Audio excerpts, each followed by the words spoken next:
What up, though? You already know how I go. Make sure you smash, like, subscribe, and comment. I don't care what you comment, as long as you comment. You dig. Pay Tupac TV coming at you. We want to check out the Uchi Khan videos. The links in the description. You want to support the channel. Hey, the Cash App, link, Zelle, all that's down there. Shout out to Afro Air for the Cash App donation. Howard Johnson, KKK. Hit me up one more time. I appreciate you, brother, for tapping back in with me. GX, thank you for the Cash App donation. All that's going to Gangsta Williams, then probably YoungEL, and then probably King Yella. But we definitely need Gangsta Williams, you feel me? Because he got the best stories in the world. So thank y'all for the support. I've been dropping y'all what y'all been asking for, and giving y'all that Detroit history. I'm talking about not just from the youngest no more. The OGs tapping in like, hey, homie, yeah, that's that right now, but it wasn't that then. Just a little knowledge and stuff like that. Us who like true crime, us who like Detroit history. That's what it's for. But let me tell you about the Moorish Americans, man. People can say what they want about the Moors, but the Moors, in Muslim groups in particular, but the Moors, they don't have internal conflict like that unless it's overpowered. It's usually overpowered, or somebody bickering back and forth over a play that they didn't split directly down the middle. It is real petty, and it don't usually, divide everybody. Very rare cases it do, but for the most part, it's to a minimum. And there's rules and laws against brothers fighting each other, and grand chiefs don't go for that. And the Moors, one of the oldest groups of people, as far as age, in the Michigan Department of Corrections. So it's a lot of maturity, knowledge, wisdom, understanding, a lot of institutionalization, rules and regulations. You did. I want to tell y'all a story about YoungEL, and this goes into saying the Moors are going to ride for their own, and it's very rarely that they don't. It's an anomaly of a situation if they do not. Say what you want about them, this, and that. They do this. It's more Moors than anybody. You see, Uchi Khan said the biggest, deepest group in there. That might change in a few years with the Bloods growing at a rapid pace, but the Moors got it locked far as numbers and organization. They got it. It was a situation with a guy named Dudley Bay. Y'all heard this story before. I'm just telling y'all again for those who knew and haven't went back into history. Dudley Bay was a very disrespectful, zesty Saginaw guy. He had like he act like a teenage girl going through puberty. You know what I'm saying? Like everything her mama say to her, she got to combat or talk back about. Take out the trash. Oh, I got to take out the trash. Oh my God, 3 years ago you didn't give me enough for my birthday, so why would I take out the trash? Like, it's stuff like that. It was just anything you said to him, he wasn't receptive of it if it was constructive criticism. He was just zesty. He was a zesty dude, right? I'm not saying he was like that. I'm just saying he just act like, teenage female. So he talking crazy in the kitchen to an old school guy that been down 30, 40 years, man. The dude, man, dude, you got to use this spoon. You got to use this. You got to use that. He don't want to, he don't want to hear it. Man, I do what I want to. And the staff got to come tell him, like, look, you got to use this spoon, just like he telling you, man, it's your line leader or whatever, right? So he talking crazy back to the dude for a couple days. So the dude come tell the Moorish Americans, hey, man, your man's in there talking crazy, man. He, raising his voice. He being disrespectful. He's saying this. He's saying that. Moore's like, okay, we'll talk to him. YoungEL like, don't put your hands on him, no. We'll punish our own or whatever. I'm like, okay, bro, you jump into whatever. Cool. Have a conversation with him. Next day he go in the kitchen. He back talking crazy to people. Back having these angry outbursts. So me and Johnson Bay, Tone, Number Street Tone, we go talk to brother. We pull up on him on the yard like, bro, he came to us respectfully. He don't want problems. It's more than one person in that kitchen that's witness to you being disrespectful to this man. Gotta chill out, bro. But I'm saying, bro, he just telling you how to do the job so he won't get in trouble. He covering his butt. He your line lead, bro. He your elder in the kitchen. Like, he got seniority in there. I don't want to hear but let me tell you, I cut him off. Like, you know what, bro? Cool. Johnson Bay like, yeah, cool. We go talk. We done with dude. We tell everybody else, hey, look, something happened to him over there in that kitchen. There ain't nobody up. Like, he ain't trying to hear nothing. He ain't for peace. We stand for love, truth, peace, freedom, and justice. You dig what I'm talking about? This what we on. So it was just a crazy beat in my ear. Y'all probably caught it on camera. I don't know. But We stand for love, truth, peace, freedom, and justice, man. We righteous stuff. We move how we supposed to move. Dog ain't being receptive, so if something happened to him, then it is what it is. YoungEL like, nah, we discipline our own. So what's the discipline then? What's the discipline? We don't really do physical violations. We don't really do exercise type of violations like that. You know what I'm saying? Like, what more discipline than talking to him and he not being receptive to it? It's to throw him out there to the wolves because he don't want to follow protocol. Nah, man, I talk to him, whatever. He talked to him. A day or two later, go in the kitchen, talking crazy again. My man chokes him out. Choke him out. Throw him all around the kitchen. They don't go to the hole or nothing like that. He come back, tell everybody he got choked. Well, homie, first and foremost, right now, if you got choked and threw all around the kitchen and you didn't do nothing, what make you think I'm gonna help you? I'm not helping nobody who's not willing to fight their own battles. That's crazy. You coward. You got choked and threw all around the kitchen, and if you felt you was right and you didn't do nothing, why you coming telling us? He goes to the Grand Sheik. I think the Grand Sheik, I think it's Kool-Aid at the time, Jenkins Bay. Jenkins Bay, you know, he a little like catering and like loving to, you know. We go to him like, man, we talked to dude days in a row. You know, we know you feel some type of way, but he was being disrespectful. So he understood that when people came to him and told him like, hey, me, BeyFoe, Johnson Bay, Muscle, we all tried to talk to him. He wasn't receptive to it. Long story short, YoungEL get the word. I think he like yard sergeant at the time.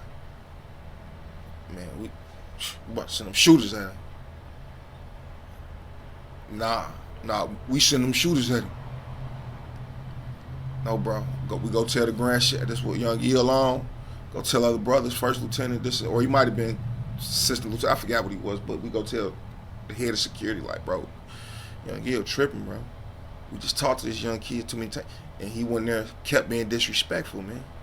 Ain't nobody about to go on that mission for him and go to the hole or whatever. And then dude got some people riding with him that's non-affiliated too, because the dude who was that, he was affiliated with the Melanics, but he wasn't a Melanic. You know what I'm saying? But they got long, outstanding relationships, so they might aid in the system, or they might not, but still, nevertheless, he don't deserve no consequences from that.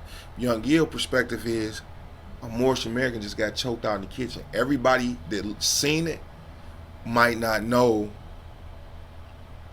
exactly what the situation was, whether he was in the right or wrong. People might have looked at him like, okay, he's short, he's soft, he's just getting bullied, and the Moors let something happen. So he thinking about, how does this look on the yard? That's his perspective from being locked up so long. How does it look on the yard? We got to make an example, dude. And YoungEL's the type of guy that every example that we can make out of a person or a situation, we did. Like if it's problems on the floor, even if we know that it's peace talks and negotiations about to transpire, we know these guys really don't want it, but we got to come out, give them their respect and talk to them. Everybody come out. Even if you on sanctions and you're not supposed to come out, he like, everybody come out. 5 to a group, so 5 here, 5 here, 5 there, 5 there. We're going to walk in a C. You dig what I'm talking about? We're going to walk in a C, and we going to all come to the middle of the yard. Even though it's only 5 of them in their gang or whatever, they organization.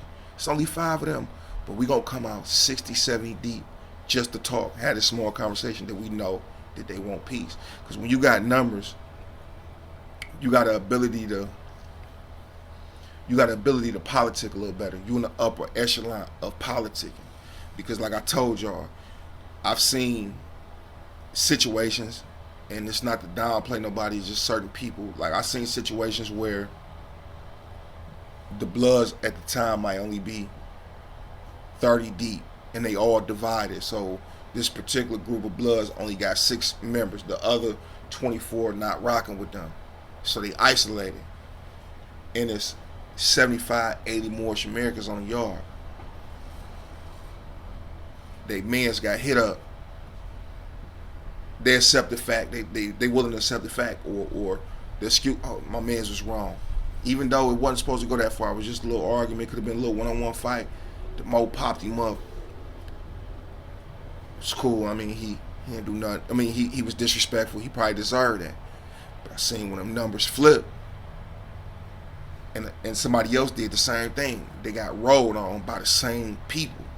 And it's not targeting the Bloods. I'm talking about just specific sets. Because just because it's Bloods, and y'all know I rock with the Bloods, y'all be calling this a Blood channel or whatever, because there's so many Bloods that do interviews or whatever, and I promote. Just because you a Blood don't mean you tough. Just because you a Blood don't mean everybody rock with you. You could be an isolated new group that nobody want to deal with. You could have a leader that nobody likes, so they want to see you get rolled on. So it could be 100 Bloods on the yard, and it could be 10 of y'all in y'all set, and only one other set rocking with y'all that got 4 people in it. So all together y'all got 14 people, and the other 50 Bloods, 60 Bloods, they ain't rocking with y'all. Y'all ice. So at the end of the day, if all them dudes that they don't, all them dudes they got, if they ain't really cut like that, they looking for the easiest way out. You know what I'm saying? I seen other groups do it too. It's just not the Blood. So I'm not just I ain't taking no shot. I'm just telling you the politics. It could be Crips. I seen Crips, 2 on the yard. Blood step to them. Hey, don't be shaking up. Don't be doing none of that. Don't be doing no recruiting. We don't want to hear the Crip word. My brother's gonna say the C-Rab word. C-Rab is craft for y'all that don't know. But we stay. I stay respectful by saying C-Rab. Other people say crab because they don't have no numbers. But I don't play that game. If I ain't gonna disrespect the strong, I'm not gonna disrespect the weak. So I seen it with 2 Crips, and they back against the wall. And they okay, yep, ain't no problem. Then I seen them get 15 deep, 20 deep. The whole attitude change. Ain't none of that. You feel me? We're gonna all get put off this yard, or it's gonna be peace. You know what I'm saying? So when the numbers is in somebody's favor, they got more power to politic. If y'all get what I'm saying, I'm just breaking this down, all these scenarios down to you, so y'all understand. So with the Moors being deep everywhere, like at Kenross, bro, it was 200 Moors, 100 and like. No, it was like 250 Moors. About 180 was on count and made services. Our services, we call it meeting periods. They was actually in rotation. And with the Moors, see, the Moors is different. Even if you're not an active member, like I tell y'all this too. A lot of members that's dirty Moors and don't, they be indulging in stuff they're not supposed to. A lot of them not even in good standing with their brother. A lot of them not even active. But when it's on the floor, they all come out the woodworks. I seen some weird characters I didn't even know Moorish Americans come out. When I had a situation and the whole yard on 10, I seen guys walk up and you would never ever expect that they was Moors. And then you got Rumor Bay, like, look, yeah, back in 88, he was my first lieutenant back in Jackson, 4 block, man, real hitter. If Rumor Bay stamp you stamp. You see what Uchi Khan said about Rumor Bay. You see what Parker Hill said about Rumor Bay, Gastovery. The most infamous prisoner in MDLC, hands down. So if he stamp you, you official. You dig what I'm talking about? I seen weird. I'm talking about weird characters. Weird characters I did not even know come out. What's happening, BL? I remember this one guy, man. He was one of the weirdest community guys I ever seen, bro. He was like 6'4", real ripped up here, right? Just all this muscle, but he had like little breasts.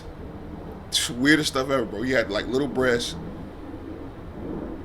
kind of a bulging stomach with 6-packs, and super skinny legs about this big. I promise you, his legs was about this big.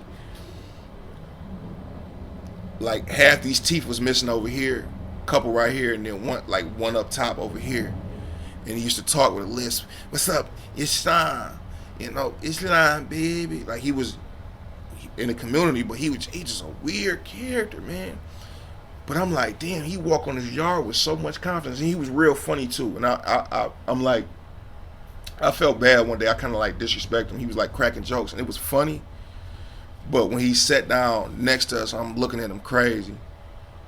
He crazy. I made you laugh. Then I just turned my head and walk away. And it wasn't because he was in the community. It was just because he just gave me these super weird vibes.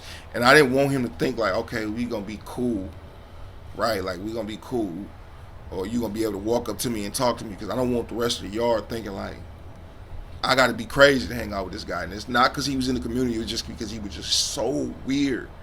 And people would just stare at him when he walked past, because I'd never seen a guy with pop-high arms, skinny neck, little breasts, stomach bulging out, a six-pack, and the rest of his body just super skinny. It's like he was getting hormones, and then the route got cut off or something like that to get it, and messed up his body or something. I don't know, bro. Or estrogen or whatever you get to take to grow things, right?